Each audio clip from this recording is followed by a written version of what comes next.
Semalam I call you, you tak answer. You kata you keluar pergi dinner.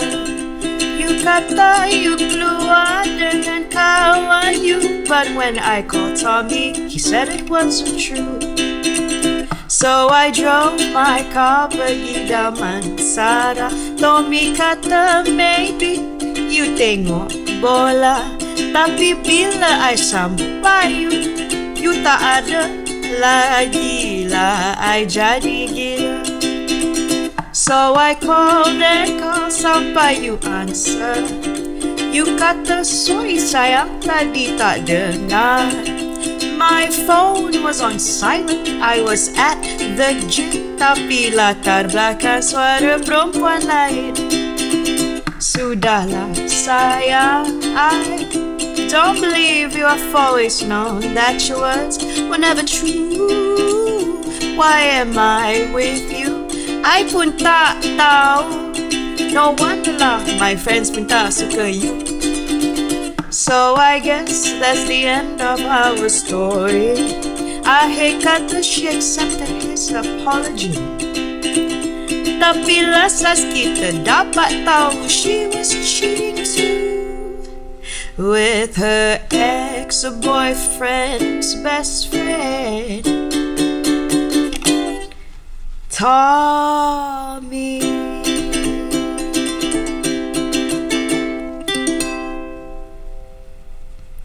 Kantoy. Okay, Assalamualaikum. Welcome to Fast Frequency Podcast. Hari ini kita ada The Good Thing Studio bersama seorang artis Malaysia International yang susah betul nak dapat, tapi kita berjaya dapat hari ini. Kita perkenalkan Zee Avi. Welcome. Hello, Zee. apa khabar? Thank you very much Thank you for having me. coming to this podcast. Thank you. Selamat datang ke studio. It's a nice studio, and I really love the wallpaper behind you here. I picked it myself. Sebab ada burung kenyalang kat sini. Kenyalang, ada zebra, Yeah. ada babun. They coexist in this hutan. Yes. Tak tahu hutan mana ni. That's cool. Tapi kita punya filosofi kat studio ni is minimum setup, maximum vibes. Maximum but yes. Alright. First question. So, mesti orang nak tahu lah. Who is Zee Avi? So, where are you from? What's your upbringing? Can you tell us a bit about that?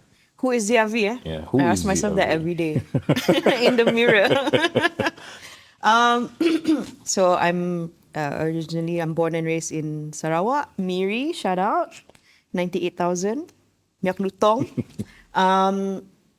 And I'm a Malaysian singer-songwriter. And I got my start on YouTube back in 2007. So almost Early days of YouTube. lah early sebenarnya. days. Masa tu, nobody knew the meaning of algorithms. Yeah. Maybe tahu, I'm not me, but like it's a very different place at the time.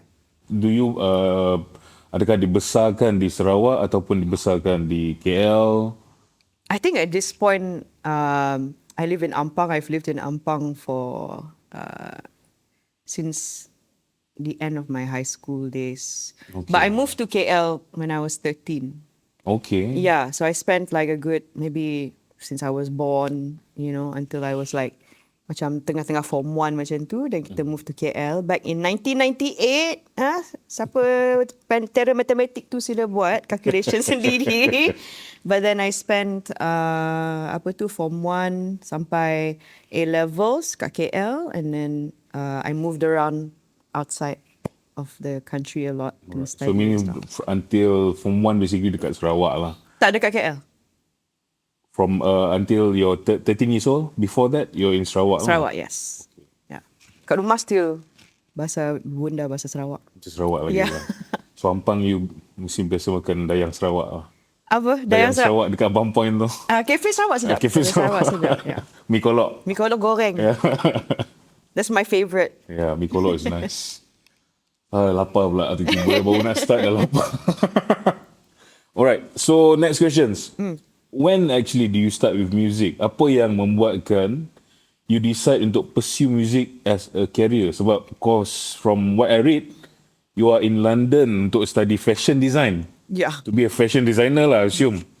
So macam mana dari seorang yang belajar fashion design boleh berubah jadi seorang musician? Semuanya ditakdirkan oleh Tuhan Yeah. gitu. But no, actually I sebenarnya tak pernah terfikir pun nak buat music as a career. Because masa tu mana ada kita boleh nak, you know, like with our upbringing and stuff like that. Actually for A-levels I studied law. Okay, you start with law first. Law, government and politics. Tapi tak habis. Ah. Bukan tak habis. Didn't make it. Stay in school, yo. But yeah, I think, you know, I think like that was my, I have to say this, mom and dad, if you're watching, it was kind of a family decision for me to study law. But I quickly, of course, like I didn't feel Just not your thing lah. 100%, you know. But then yeah, I went to art school first. I studied fine arts, and then I got persuaded to do fashion design, which I also felt kind of out of place sebenarnya because I didn't know much about fashion, and but I focused more.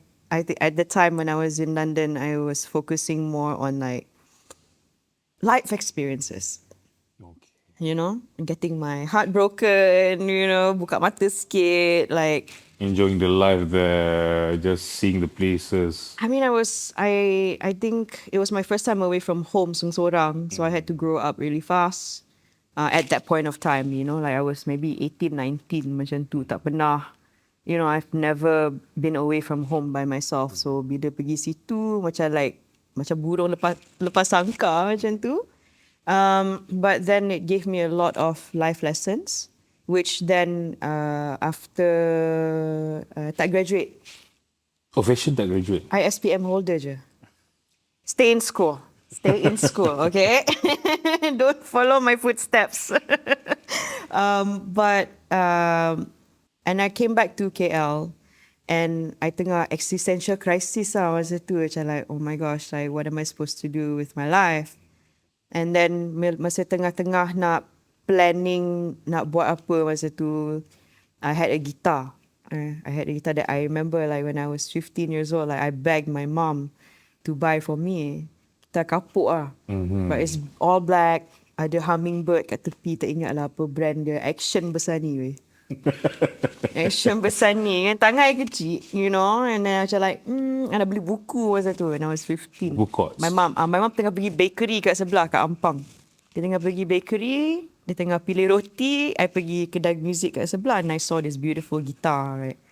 Sebab dia cantik, macam tu je. Tak tahu apa action kan masa tu. I macam, Mom, can I get a advance of my allowance? For what? I was like, it's 90 ringgit.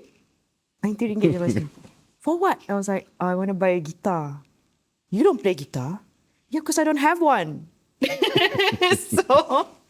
So she's like, okay, fine. Don't tell your dad. I give you an advance on your allowance, 90 ringgit. So, I pergilah kedai sebelah tu, I beli masa tu buku. Tak ada ultimate guitar lagi masa tu. Tak ada website. Yeah. I tengok tabs, so I beli buku.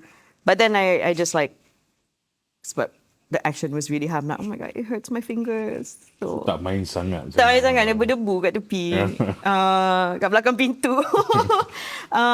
So when I came back, at this point, I was already playing guitar because masa tengah tunggu result SPM, masa result SPM, masa A-levels tu, I met musicians. Okay. And then they sort of like introduced me to punk music a lot. So actually, I wanted to play guitar so I can play the Clash. Okay. Because it's 3 chords and nothing but the truth, you know. You know, like, you know, I was just really into the Ramones, the Clash and stuff like that. And then, Ponteng A-levels, nak pergi Paul's Place. Paul's Place lah. Yeah, quite a while. Dulu pot paling hot lah untuk gig apa semua Paul's Place. Gila, you know, like masa tapi tu. Tapi keluar confirm berpeluh punya. Oi. Masa tu macam like, you know, I would go and catch like Sergeant Rena Arms, which is smack no good punya old bands like the Coffee Shop, Custom Daisy, okay. Elizabeth Tears, like masa-masa zaman tu lah. Again, really showing my age here, but it was good times. It was good times. So when I came back to KL, I was already kind of like dabbling, main gitar sikit-sikit and stuff like that. And then I saw my gitar berdebu dekat tepi tu. And by this time, I was writing a lot of poetry as well, based on my experiences when I was in London. Matters of the heart. Heartbreak. Banyak heartbreak masa tu. So, in the middle of figuring out, I nak buat apa, I signed up for teaching English as a second language. TESOL, yeah, yeah. And but it still didn't feel like right. So to distract myself from thinking about my future, like I just took my guitar, took out my book of poetry, and then I started writing songs. Based on your poetry lah. Yeah, my diary actually. And then until now lah, my guitar skills terhad sikit. Like I don't know half of the chords that I play. I just like make shapes, and I just like, oh, that sounds nice. And then I slide here, oh, that sounds nice. And then I have my poetry book, and I just started singing. But by this time, I was listening to a lot of jazz as well. Okay. So, macam Dah nampak tu kematangan muzik tu dah makin naik. yeah. The evolution kan, the evolution. From punk, Ramones, semua 3 chord tadi sampai jazz yang chord 7, Tak ada chord. 6, Tak ada. 7 je. 7 tapi macam ni. Two chords je. Yang janji boleh nyanyi. So it's just an accompany. But at this time I was listening to like Billie Holiday and a lot of like vocal jazz and things like that, and just like something clicked. Ella Fitzgerald. Of course. Like Sounds Sarah like, Vaughan, Nina Simone, Doris Day, Blossom Dearie, like I was heavy into it. And masa dulu macam kita kena cari dekat blog. Ya, salah. Ya. Kemudian the chord book yang ada lagu apa semua tu. Ya, betul. Internet pun nak buka internet pun berapa lama baru nak keluar. Tapi tak separah masa zaman MIRC. Kampung chat. Hip hop clan dulu MRC ya. Maple, IOPS dulu. A lot of us those days we socialized there lah sebenarnya kan, MRC. So ada gathering kat Sunway Pyramid. So it was really fun to sort of explore different types of music, and then and I became addicted to songwriting. Like addicted. Every night I would write at least 7 songs in my room. Like I start at 11 PM, tidur pukul 7 pagi. Burung dah menyanyi dah, baru I tidur. And then I like sleep for 4 hours. And then I just like wake up and think about what the next song would be. And then I stopped because I was so addicted to songwriting, because I macam, wow, I can create my own world when it comes to songwriting. Like, especially macam after I heard Velvet Underground, Who Loves the Sun, and Gilbert O'Sullivan, Alone Again Naturally, I macam like, weh, lagu ni heavy tu sebenarnya, tapi macam it's not minor chords. I was like, what do you mean? I can talk about, stuff that happens in life and not have it be minor chords. There's a sense of cliche is going to be minor lah, cerita-cerita macam tu. Yeah, but it's like, it's like you can create your own world. It's like a sense of hopefulness. Macam like, stuff happens, right, in your life, but you can still choose to sort of zoom out and have this view of like, okay, like what can I learn from this? So I really loved it, and that opened up a little bit more. But then I stopped going out. And then my friends were macam, you buat apa kat rumah? And dah kira addicted lah sebenarnya. Addicted to songwriting. Passionate gila lah kan. And then so word got out that I started songwriting. Macam mana Zee? Rasa dia dah lama tak nampak. Tak tahu ada dekat rumah. Like songwriting, dia dah main gitar sekarang. Lalala. And then dulu, okay, I don't know if you know, last time there was this place called The Loft. Do you know Twilight Action Girl? They're like a DJ group, and they play like indie, like The Strokes, and like sama Electro Clash macam tu, like very mid 2000s indie rock that I used to go to every Friday night. So one of the DJs, a good friend of mine, he was kind of like my sensei lah when it comes to music, because he was like, "Hey, your music tastes damn old." I was like, well, I love music from the 60s and 70s. Like at this time, even though I was listening to jazz, but I was like also listening to like Led Zepp, Chicago, like classic 70s rock. I is love. the golden age, like Earth, Wind, all those Until now. big bands. Punya. Until now, I still listen to classic rock. Like I love classic rock, like Todd Rundgren, So, so he was like, "Hey, I haven't seen you in so long, but I heard like you're staying home writing music now." So the Deserters, it was Zach Yusuf's band, are having a soft launch. Can you come and play 3 songs? I was like, "You've never heard me sing. No one's heard me sing. No one's heard my songs." He's like, "It's okay." It's like, "It's okay. Anything you do is going to be cool. I'm going to see you Friday. 3 songs, huh? Click." So that's your first gig lah, in a way. And so, I like blindly, dia tak dengar pun I nyanyi, dia tak dengar lagu original ke apa. So I went and then I did 2 originals and a cover of Ryan Adams. Okay. Not Brian Adams, Ryan Adams. Ryan Adams. Yeah. I feel so alive. I don't know if you remember that song, but it was big lah at the time.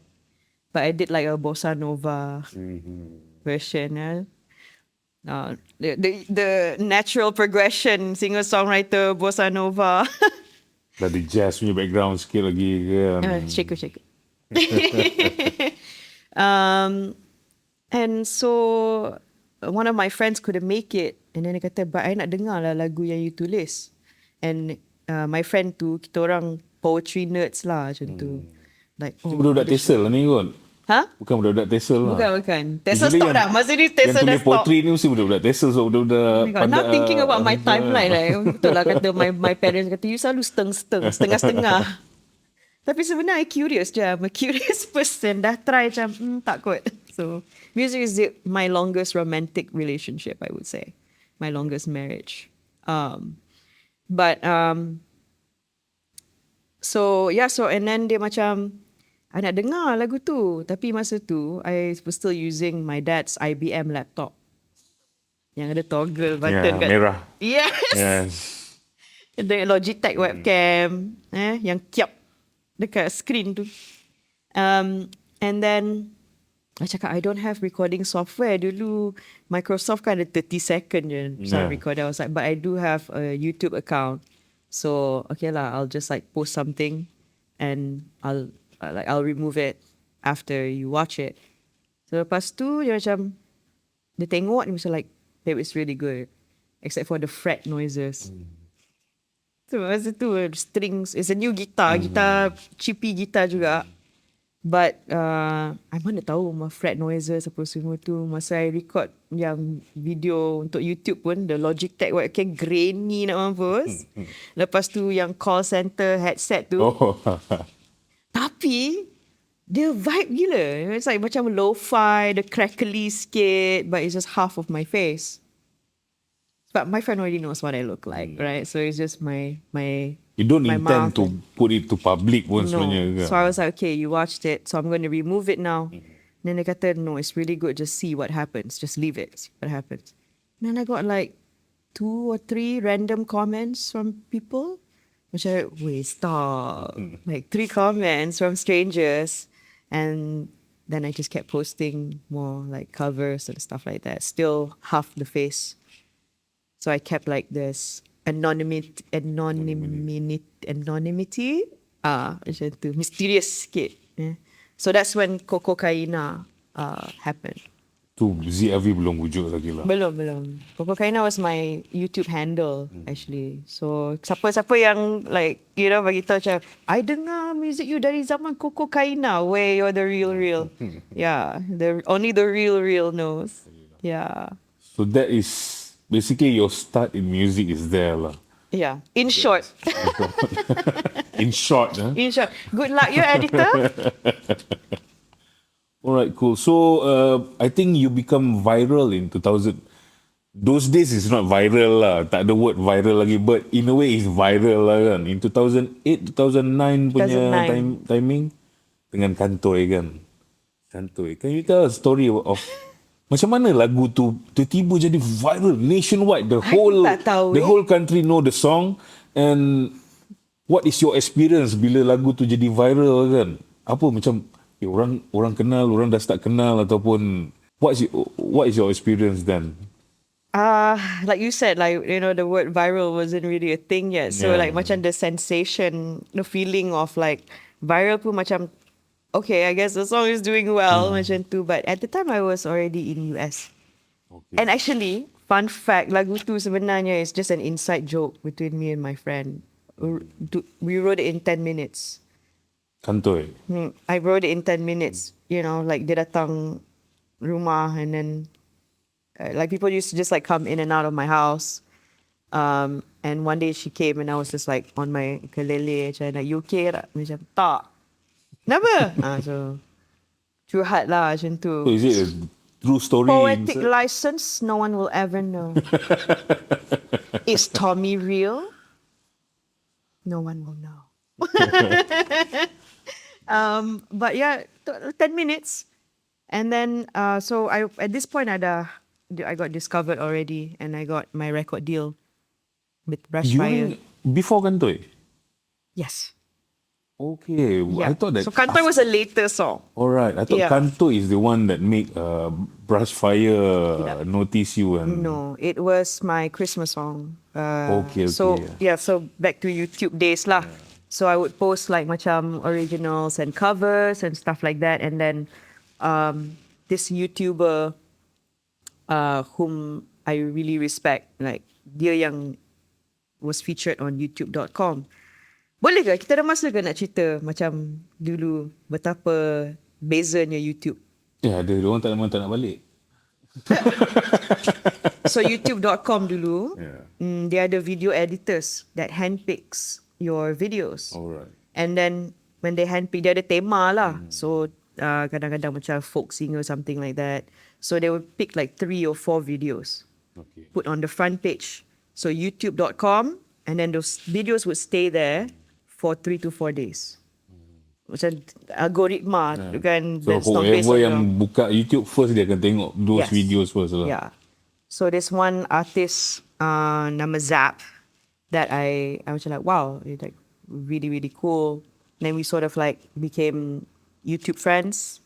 Dulu YouTube boleh DM. So, you know, like we would chat and then he put one of my videos. And fun fact, that video was a Christmas, it's called No Christmas for Me. And at this time, I was watching a lot of black and white movies. And black and white movies kan selalu pasal perang. Tak tahu bila suami dia balik ke macam tu. So it's loosely based on like all these movies I would watch. And that video was supposed to be my last ever video I would upload on YouTube. Because I macam like, okay, tak boleh lah stay kat rumah, click refresh button je.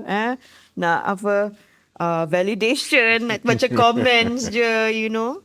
I was like, I need to focus on real life. I was like, okay, you know what? This is going to be my last video I'll ever post because I need to focus on reality. So, my friend too, he took, because he was already YouTube.com featured artist first. So the video editor dah follow account dia. But he put my video on his account. So the video editor saw that it was around my birthday is in December. Okay. And 15 December, siapa nak kasih present? Music Bliss, terima kasih. And so it was around my birthday. Alright. So my birthday kan dengan Christmas. Yeah, December, Christmas So time. so I remember like I baru balik from birthday dinner with my friends. Dan bila balik rumah nampak macam 3,000 new emails. Emails, huh? Yes. And you know what my first instinct was? apa aku buat? Like, what did I do? Did I get banned or something? Did I do something wrong? And then I check my emails and it's like comments, record deal offers, management offers, all from US. All from US. Yes. But the comments were like from all over the world, but the management and record deal offers were like so surreal. And then I was like, okay, youtube.com, my video. With like 2 other videos. Dia punya tema Blue Christmas. So like macam sad Christmas songs. And then I looked through like most of those emails that came from like management and record deal offers. And then one of it said, hi, we are so-and-so and we manage the White Stripes, Vampire Weekend, the Shins, MIA. I macam, biar betik. White Stripes. Yeah. And so they were like, we're interested in, maybe offering you da-da-da-da-da. And then about like 1 or 2 weeks after that, got on Skype. We're on Skype with the co-owner of Brushfire Records, Emmett Malloy. So, yang jumpa I tu is the drummer for the Raconteurs, Patrick Keeler. You know the Raconteurs, Jack Whiteside band? So he found me on YouTube. He saw my video. Right. And he told his management about it. So, and then macam tu lah cerita dia. That's when you sign for them lah. Brushfire, when you sign for Brushfire. So Brushfire joint venture dengan Monotone Management. So I had the best of both worlds. Like, you had the kind of hip rock and roll, like home with the easy breezy. Brushfire is more indie punya music, style music. It's very surfery, California sort of vibe.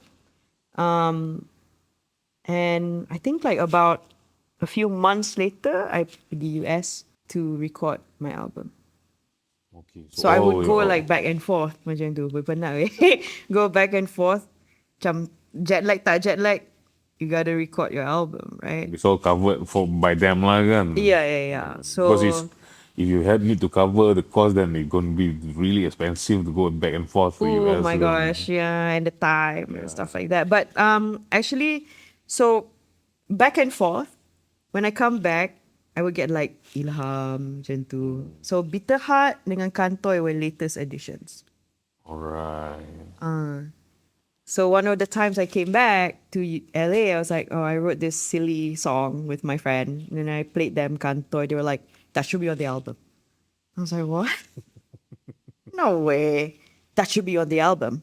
Okay, we're going to record that. But they maintain that simple arrangement, just ukuleles with vocals, not that much instruments. Yeah.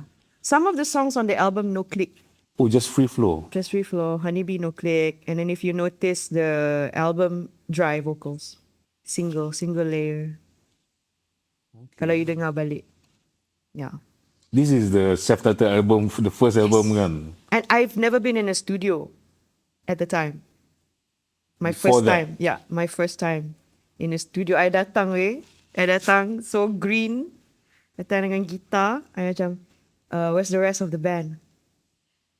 Because I thought like macam 5 live mics and then everybody jams, take like, 3 perfect takes, cut, and then, macam masih macam 70s. You're like, oh, no, the band's coming tomorrow. We're going to record you today with a click. And then masa tu macam like, what's a click? Macam, oh, it's like a metronome. I'm like, oh, okay. And masa tu I really hated the recording process. click. Like they had to change it to sound like a snare. They had to change sound like shakers, A lot of new artists that record first time with clicks, most ada masalah tu. Sebab dia macam I still have masalah tu. Dia merasa mengganggu kan. I still have that problem. Betul. So you can ask Karim to change the click sound lah. Usually it's either Karim is the click. Karim is the click. But yeah, so that's the story lah of Kantoy. And then when it came out, it wasn't even like a single, but it just sort of got picked out. I think bila orang, masa ni album dah keluar, so orang macam like, ni lagu apa ni, Kantoy, And then I think it got shared around, something like that. I think because lagu tu tak sama macam, dia tak ada lagu jenis macam tu dekat Malaysia lagi at that time. Yang mana it's very straightforward and it's very, zaman-zaman Jack Jones kan, artis-artis dia banyak those sound kan. We haven't had Malaysian that kind of sounds yet. So maybe, And it's on ukulele as well. Yeah. Which, you Ukulele know. is relatively new instruments at that Ya, time. masa tu orang masih panggil gitar kecil weh. Because keroncong apa semua guna some sort of ukulele, but they call it chop. Yes. And ada three strings. Yeah. Dia bukan 4 strings, it's 3 strings if I'm not mistaken. I want to get one. Yeah, chop. That one, maybe you should go to Indonesia to get the ukulele, the chop lah. Tapi fun fact about ukulele kan, masa tu was relatively new like you said. Masa tu I couldn't find one that I could use to perform with. Decent in KL, ukulele. a decent ukulele. Like I had a cheapy one, and I had to go to Singapore to get a real one. And then so after Kantoy came out, this is such a funny story. After Kantoy came out, you ingat tak macam dulu kita lepak mama ada abang salesman datang dengan tie, nak jual pen ke apa ke. So ada this time dengan my friend kat mama. And this guy came, dia jual ukulele yang mainannya tau. And dia kata macam, Kak, akak nak beli tak ukulele? Boleh main Kantoy macam Zee Avi. Abang my friend macam, dia kata, asal gelak? Lagu dia lah Zee Avi. Lagu dia lah Kantoy tu. Oh ya ke kak? Saya suka gila lagu tu. Dah. First saya terima kasih. So akak nak beli tak? I respect your hustle bro. Tak apa, saya dah ada kat rumah. Oh, ada orang bawa dekat kedai mamak jual ukulele. It was like a ukulele wave though at the time kan. Yeah, I think those are the early days, and then lepas tu dah ada memang. Now the shops are at least selling just That's Malaysian made ukuleles kan. now. It's awesome. Yeah, it's a movement now, so it's good. Ukulele, those days it seems like if you play Hawaiian music, and then with the Hawaiian dance and everything, then ukulele fits that kind of music. People haven't heard. Music from the 1920s also use a lot Yeah. of ukulele. I played ukulele festivals in Prague. Prague pun ya. Right? Like macam you wouldn't think like macam ukulele festival dekat Europe. And ukulele movement is still big in places like Paris as well. Alright. Yeah, so it's pretty good. I like it because macam I can kecil. It's appropriate size for me. Yeah. So you signed by Brass Fire in 2009? 2009. 2008 lah. 2009 was when the album came out. Okay, 8. Okay, so you took you 1 year to finish the Yeah, first and I had album. to, masa tu, I was still Koko Kaina. So, I got signed first. Lepas tu, baru I perform. Banyak. So, I was taking any gigs. So, waktu sign tu, they are signing Coco Kaina or Zee Avi? They found me as Koko Kaina. Alright. So, macam mana nama Z tu tiba tukar nama Zee Avi? Because they were like, oh, we want to kind of part ways with the YouTube channel name. Okay. Yeah, so... You need to build a new brand lah, basically. I mean, basically. But so in the whole of 2008, I was performing around like festivals, macam Bijou, Bazaar, you know, Moonshine. The first person who gave me a chance Rizal was, Saleh. yes, Yeah. the first person who gave me a bedroom series, Bo Ame Ikram. Oh, Bo. Yeah. Hariko. Na, na, na, na, na, na. So he produced Mimi Fly, doing very well. So I was doing like a lot of gigs because I'm like, I have to learn how to sing outside of a webcam. At this point, I was just been singing on my bed in front of a webcam. And I need to go find the experience. Berapa? RM50? Boleh, no problem. You know, for like a whole set, just to practice, get experience. Just to be with the crowd also. Yeah. And then you also became among the few locals who managed to grow your branding internationally lah. So, Alhamdulillah. but then can you share a bit of how you built your career in America? Macam mana you build your career dekat America? Macam mana atmosphere there? Because banyak orang cakap yang America is a place of opportunities, memang banyak opportunities, but there's also a lot of musicians, bukan yang cak-cak ayam juga, a lot of great musicians yang tak sampai level yang all the international Hollywood artists and everything kan. So macam mana you build your career there? I had a great team. I had a great team who was very kind, who knew that I had no experience, but also diorang ada ecosystem, Alright. and that's very important. So ecosystem ni penting, especially dalam industry ni. So you have to have people who can sort of manage and guide you if you are a newbie, no experience to advance to. So set up your game plan, what you do after you finish record, how you going to promote and everything. I mean, at the time, like, my story was like, we discovered this artist from Malaysia out of the internet, out of YouTube, this platform called YouTube. And at the time, sebelum I got discovered, like, my parents didn't even know what YouTube was. Yeah. I had to tell them, like, it's this and this. And videos, what kind of videos? Macam tu. So it wasn't even a household name yet, but the story was unique, that I got picked out of the internet. So now the industry is like, so who gets A&R points? Like, how do we sort of like put this artist into the physical and tangible world, right? But thankfully, alhamdulillah, the music spoke for itself. Music spoke for itself. So the story was a bonus, but my songs, semua pinjamannya, brought me to a lot of really cool experiences. I got to do NPR. I don't do a lot of like, I'm the first this, I'm the first that, but I played Tiny Desk. That's my achievement, my milestone achievement, I think. But at the time, macam, it just first started, macam tu. But other than that, it was nice to go around the circuit, the American tour. I got to see a lot of things. Also, the second phase of having to grow up really fast and having to check myself really Then fast. how- I was how- 23, Still in early 20s. still baby, But how's the acceptance? Macam the acceptance Americans listening to foreigners performing there, singing? Maybe you still have a bit of Malaysian punya sound, maybe. I mean, that's the thing. I sing in English, but the way that I view things, the way that I feel, my perspective is still very much, I would say, Malaysian. Aspok ais telur merah. Yeah. My favorite food is ulam.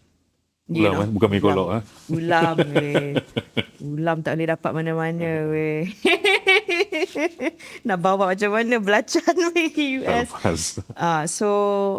But at the time, macam like, people were really intrigued. Macam, tell us more about Malaysia. Like, tell us more about where you come from. And I remember doing an This interview is before all the Malaysia pun ada one time jadi viral. because of Malaysia, yeah. That's before that. Before people like, sometimes I had to explain to people, it's the country. Singapore? Yeah. Thailand? Yeah. Malaysia. Macam tu. But I didn't mind it because, like, in a way, macam we were educating, and it was like a untouched, like, exotic sort of place, which we still are. Yeah, I'm very proud to be Malaysian, always. But I remember doing, I don't remember whether it was Rolling Stone or CNN, where they said, how does a 24-year-old girl from Malaysia sound like she is from the muck of Delta, Mississippi?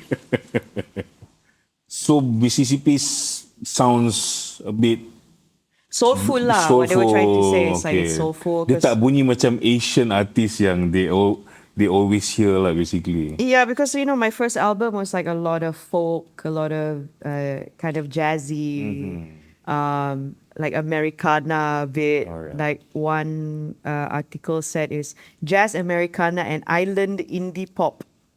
Island indie pop. I'm like, I've never heard of that. I like that actually. So, but I was like, wow, that's really cool. New genre. So you've been in American punya music industry, and then you come back here. Also, you've been in the local music industry. So, in your opinion, apa yang diperlukan dalam industri muzik Malaysia ni untuk bersaing dalam dengan sama level dengan industri-industri muzik luar? Because for me, I think kita tak ketandusan talent. We have so many talents. Tapi Abundant. untuk sampai to your level, to be an international artist, tak ramai yang boleh go there. So what do you think yang our industry need to actually be there among the top music industry in the world? Ecosystem, infrastructure, dan sokongan dari pihak tertentu. Pihak tertentu. That's it. And we need to understand the legalities of how the music industry works. Because I've heard a lot, macam like dekat Malaysia different. Dekat Malaysia ni lain sikit. And some of that is borderline not great. And it pains me because I have so many friends that I care about who are musicians and they're struggling, because of like some sort of system that's being placed based on what? So I think if anybody wants to understand, before you nak get international apa semua ni, I mean, and also a lot of it has to do with being at the right place at the right time. I didn't go out and market myself. Let's just be so for real. Like, I was in my bedroom. Dalam kamar aja. Ya kan? I was just in my room. I'm a bedroom. At that time you did an effort to put your videos on YouTube lah. But without intentions of, it was just my diary entries. I tak ada macam like share dengan orang ke. Even my friends didn't know about my YouTube channel. My family didn't know about my YouTube channel. It was my secret. So diorang pun tahu waktu orang dah kenal baru bila asal kau ada YouTube channel pula ni. Bila ada reply email, recording deal, baru I bagi tahu my parents. Then they were like, that's what you've been doing until 3 a.m. Like at 3 a.m. in the morning, I always hear Was you music. surprised suddenly asal tiba-tiba jadi? And then when I said yes to the record deal, baru diorang like sat down, like listen to everything. So I didn't have the intention, just like the music is all the music that brought me to places. But before you even think about one thing, first of all, why do you want to get out? Why do you need to be international? Kenapa kita tak boleh membangunkan Malaysia sebagai tapak? Because I'm telling you right now, gone are the days when you think that you have to get out of your country into a place where it's supposedly the megaphone. Sure, depends on what you want to do. Depends on what your meaning of success is. What is your meaning of success? Is it fame? Is it recognition? Is it you nak jadi apa? And again, it's not just limited to being on stage. You can be the best sound person. You can be the best lighting guy. We need techs. We need crew. We need production people. There's so many things that goes on behind the scenes that we don't know. Banyak je. To put infrastructure. You want to be the best at that. But guess what? Southeast Asia is the future. Southeast Asia is the future, guys. You don't need to get out. What you need to focus on is how to make it great here where you are.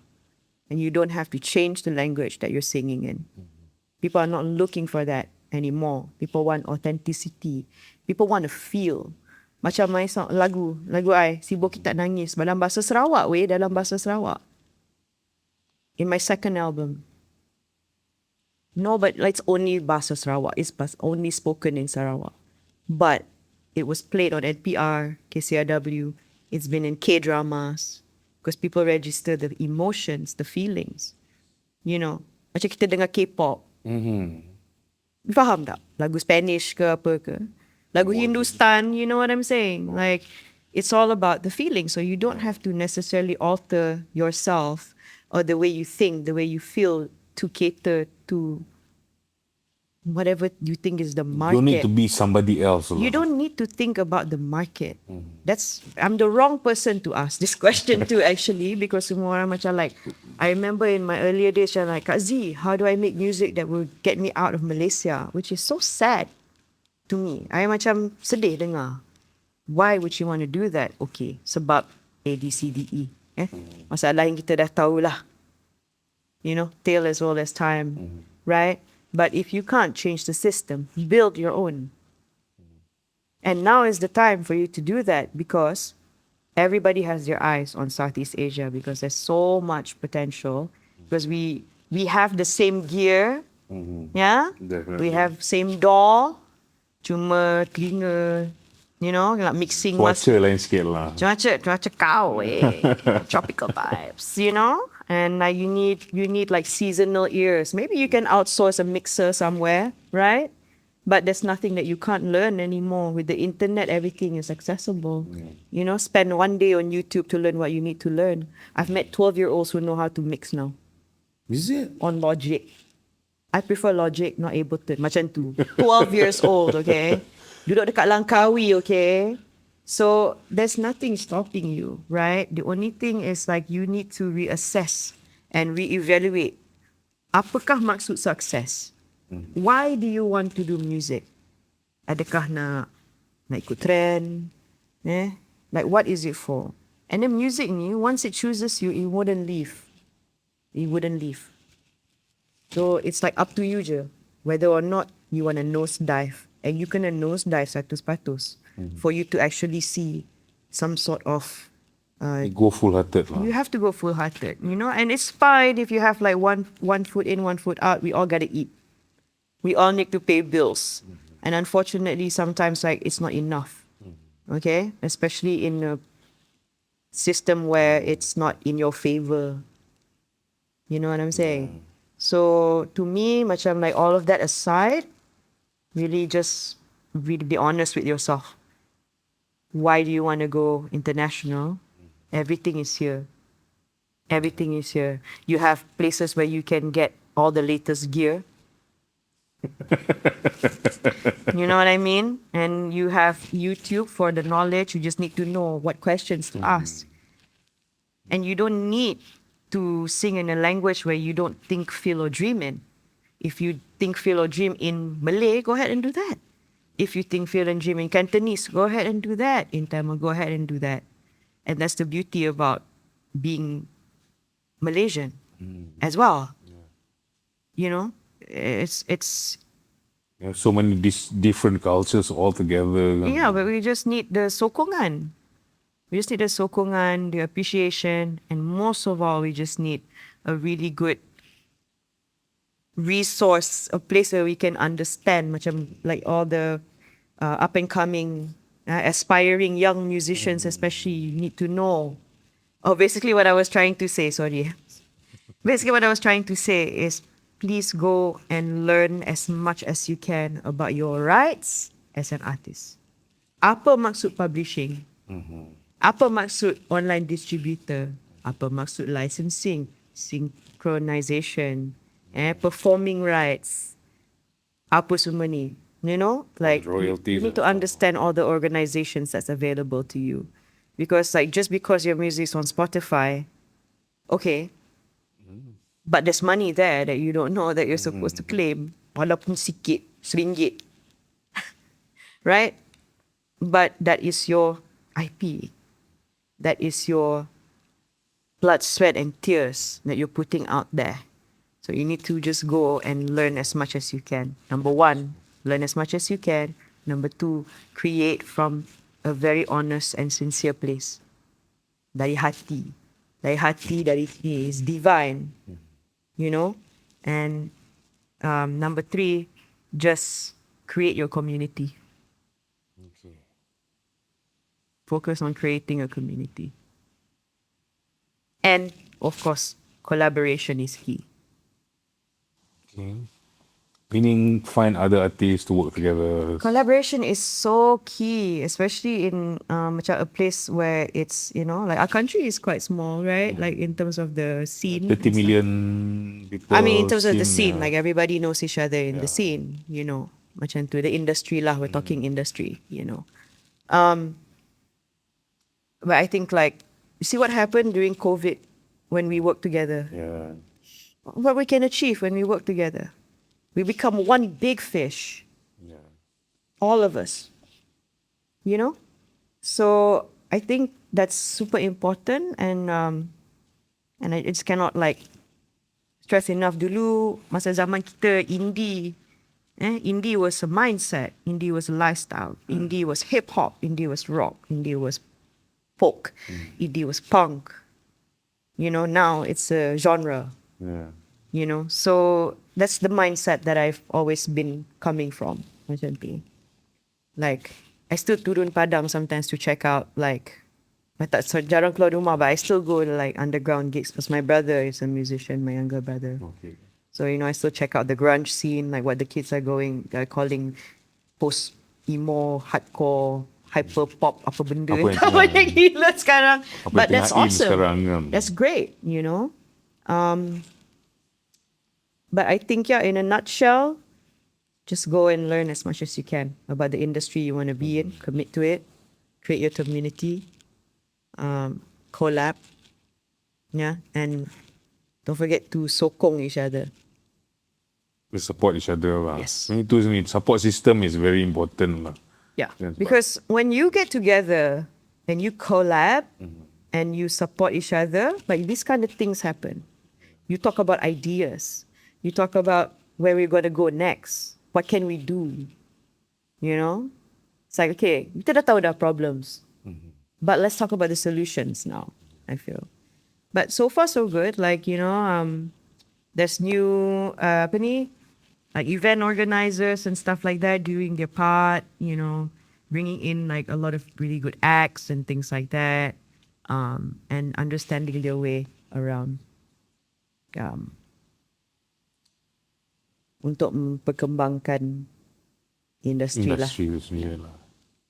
Yeah, I think macam most people yang, if some people tanya you macam mana nak keluar Malaysia, maybe some of them yes, maybe diorang tak nampak what you say just now. It's very eye-opening, I think, for most of the people yang actually you can sing your own language, sing your own stuff. You don't need to follow. You don't need to sing in English for for people to notice you. We just need like more art that's made from the heart, Made and from the heart. not be a slave to the algorithm on the numbers.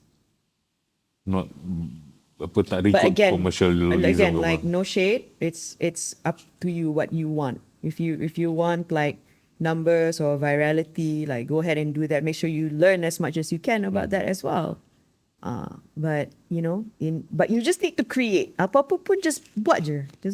Whether or not you think it's good or not, just create. Right. So talking about creating, Dah. so macam mana you start writing your songs? Meaning, if some people, this is a question I ask a lot of composers, so singers, writers lah. Some people start with melody first, they hum melodies, na na na na na na, and then they put in lyrics in.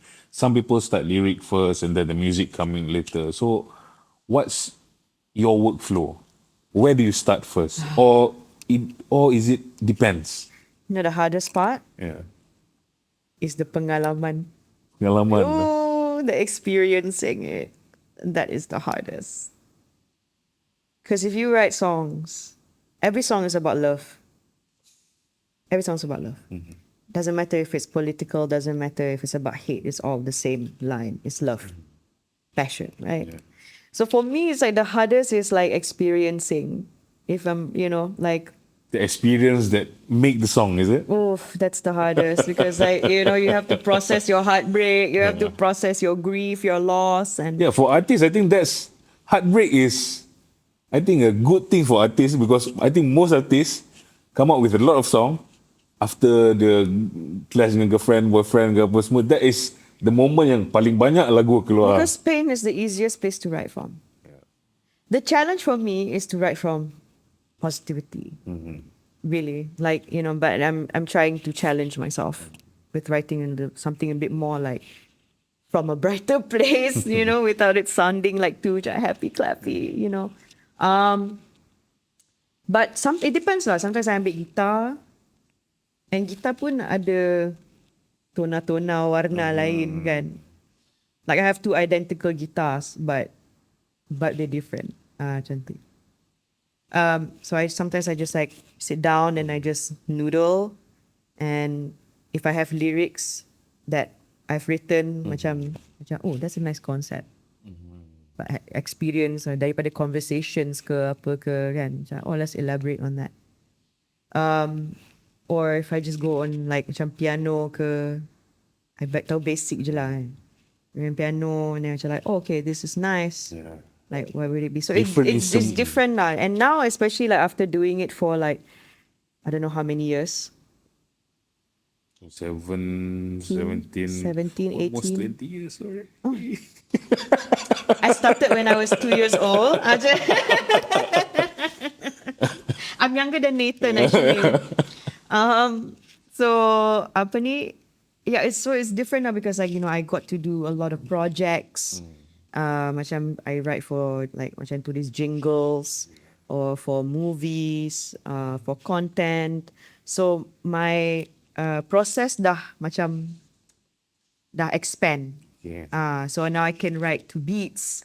Now I can write kalau kasih keywords. Macam tu. So it's different for every song. So it evolved lah. It evolved from I would say so. There's some stuff that I wish I can unlearn actually, but but yeah, I mean, it depends on what the message is. Depends on. Yeah. So macam your songs, I think your first Malaysian singer to have albums on the US Billboard Hot 200 chart, Billboard chart. Tak tahu, you kena fact check kalau I first ke tak. And then your songs pergi music tours all over US, Austin, XX, SW, Banaro.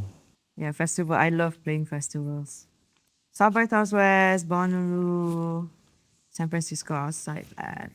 Oh yeah, and apa Ola Bola kan? Your theme song, is it kan? Yeah, Ola Bola. Arena Cahaya. Ola Bola. And also apa 21 Jump Street. You have a song there also. Yeah. And also some TV series. Gossip Girl. Gossip Girl. Gossip Girl was Good Doctor. I think so. Yeah, that's all famous, really, really popular TV series one. K-drama. K-dramas also have. Ada. Not Good Doctor. I think you're talking about the Good Son or something. Master Son. Master Son. This is from my Wikipedia. Yes, and some from your website. Now you've been performing recently as Zee Avi and the Good Things. Now you have a band, you have a team right now. I So love us. hence the studio, the Good Things Studio. So how does the energy of leading a full band change the way you interpret songs that you originally wrote alone? I have so much fun. Previously kan duduk macam cakap lah, duduk dalam bilik sorang-sorang buat lagu and Fulfilling. everything. Yeah. Now you ada the whole team untuk order, I want bass like this, I want guitar like this, I want. Oh, it's the best feeling ever. Because the thing is like, let's just go back to when I first started playing. I was in a band. So I've always loved the energy of being in a band.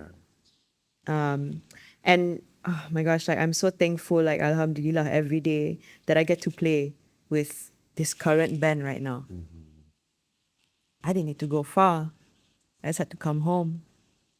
I found my people, Where Karim, whom is my business partner as well, and he's the MD and percussions. We have Yuswa, yang tahu, the real knows, Yuswa Ansari, the beast on keys. And then of course we have Aja Farouk, who is like the savant, kind of musical genius. I regard him as that. He's on bass. But so the thing is like Zee Avi masih ada. Zee Avi masih kekal, dia masih sad girl, melancholy hour. Zee Avi punya style still Zee Avi punya Zee Avi style punya lah. style still feel it to heal it macam tu. But Zee Avi and the good things is I don't play instrument, wireless mic, and lagu semua like disco and soul. So Funky also. well, it's based because like I listen to a lot of again like music from the 70s, and I love macam like disco ballads, macam a lot of like the stylistics, the chai lights, all these like soul bands, and also they're super talented like, and I'm not a technical person, so I'm macam like drums dia I nak bunyi macam tu macam okay it's triplets macam tu, and I just go like okay dia bunyi ta, ta, ta, ta, ta, and then they'll be like okay no problem that's like a sus4 whatever Wawa will come up with chords oh as well yeah lah. Wawa and Farouk and Karim, all of them. So it's really fun to just play with these guys that I feels like brothers to me at this point.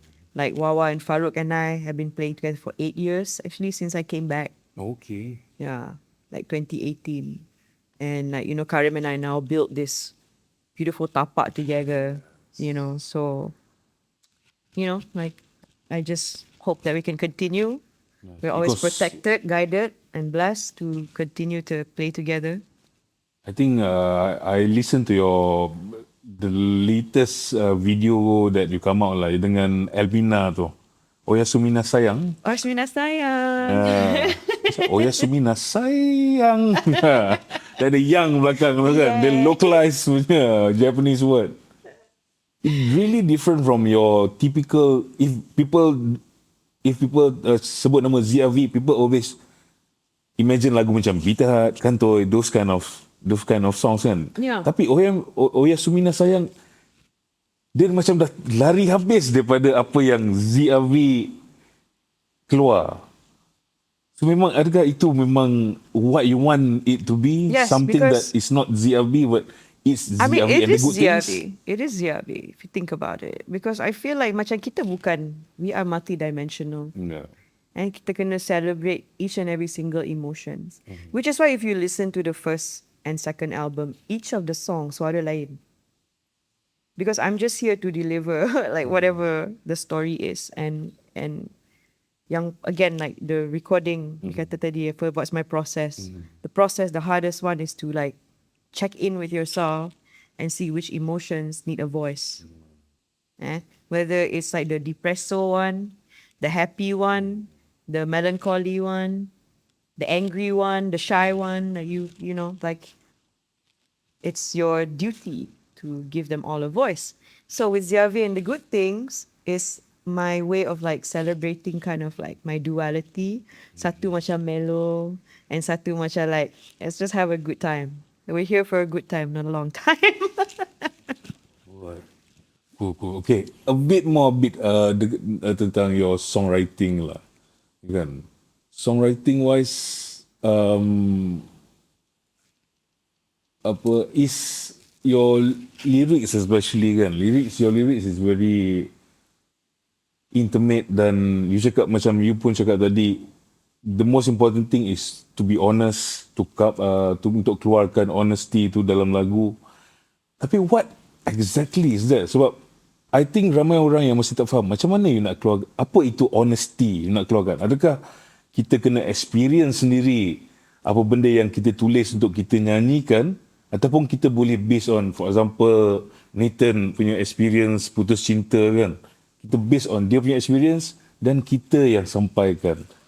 How to be honest actually? No one can answer that except for you. Only you can answer that. But you can be inspired by everything. You can be inspired by anything and everything. Inspirasi dengan ilham ni kat mana-mana je. Macam you tengah duduk sini kan, sofa ni hijau. Sofa hijau Sofa hijau. And then maybe you think about macam, there's a story here. We broke up on the green couch or something like that. You know what I mean? So macam ilham ni mana-mana je. But that's why you need to be present and aware of you and who you are. Like you really have to understand, like every day My first job is to know myself as much as I can for the time that is left for me. You know, my first job is to master myself in the best way I can. You know, so I feel like a lot of people forget sometimes to check in with yourself. Mengenali diri sendiri. Mengenali diri sendiri. And then that's when you understand macam like what is honesty for you. What inspires you actually. Macam kita orang semua macam ada, like we have our own perspective. We have our own way of observing. Kan? But how you observe everything is based on your level of understanding. Bak kata Faris Tapau, SP dia kata, benda tu tak deep sebenarnya, kau je yang cetek. That is such an iconic line, Faris. I need that on a t-shirt, okay? Tapau new merch, I need that. So you know, like it's, to me macam like that statement is so powerful into macam reminding yourself to really get to know macam every single part of yourself so that you have more more lessons. There's lessons everywhere. There's wisdom. You know, to me the real currency is time, energy and wisdom. Sebab tu je yang kita boleh bawa selamanya. And the key word is to know yourself first. To know yourself. To know yourself is to be wiser than who you were. And you keep your eyes on your own paper. Not compare yourself with this and this person, that person. You just have to be better than who you were yesterday. As cliche as it sounds, but it works for me because I'm macam like, okay, every time I go through some sort of like heartbreak or some sort of like challenging times, I always think macam like, okay, what is the lesson here? And then if I'm able, then I put it in a song. It's like something that I feel like I want to share.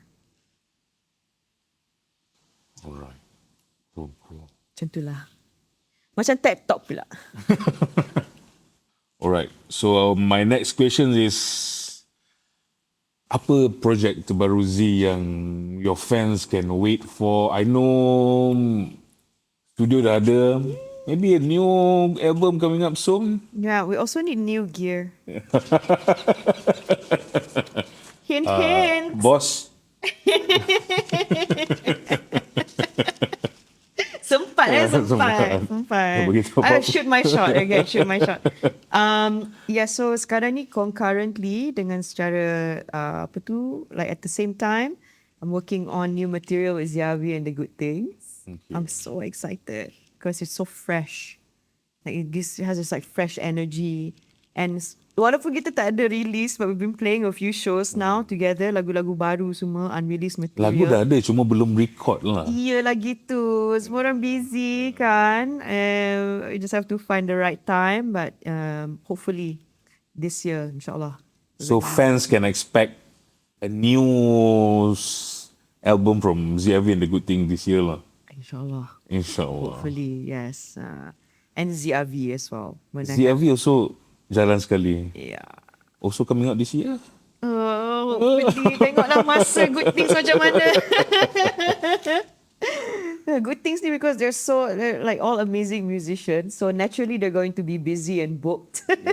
But we're going to make time. We're going to make time to record. Sebab again dah ada tapak dah. Tapi Good Things ni, this is the fix lineup. Bukan you ambil session ni kan? No. With the core four. Yeah, like we create together, we share everything together. Do you plan to add on other instruments, horn section or whatsoever? Oh my God, kalau ada budget. Semuanya dalam hati kan, tu nak lah kan. Semua tergantung pada budget. Kalau ada budget horn section, strings, background singers, background vocals. Oh yes. Cantik. Kita buat meletop. Nak buat showcase. With like full quartet, horn section and just 3 background vocalists. By the way, siapa nak hantar videos of them singing, I'm looking for background vocalists. BBC, if you want baritone vocalist, I can. I don't think we can afford you lah. Mahal ni. Can music be sponsor. High five, high five. Shoot your shot, shoot your shot. Alright, cool. I think we've listened to a lot of your More than enough. experience. Ni kalau boleh, there's another set of questions yang mungkin kita ada session kedua untuk benda lain, who knows. But for this one last questions lah. Last for the fans and for the new artists. Kalau Z boleh bagi a bit tips or nasihat pada all the band, singer-songwriter yang Tadi baru dah kasih dah nak panjang.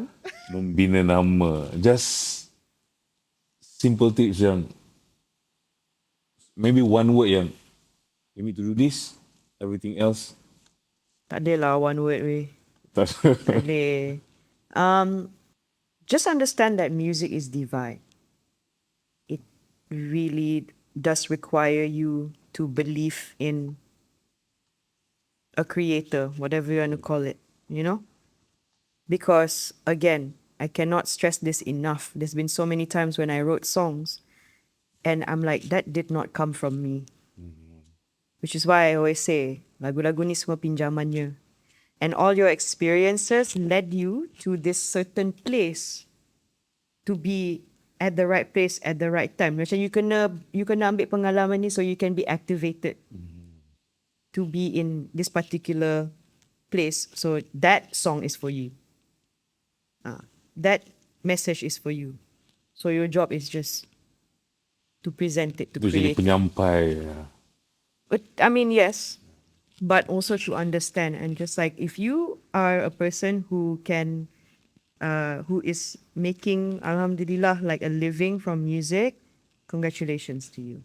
Really congratulations to you. And just remember to be grateful with that you are able to make that your livelihood. Anything to do with your line of work lah. If you want to be a musician, and if you are a musician who's like just trying your best, congratulations to you for trying your best every day.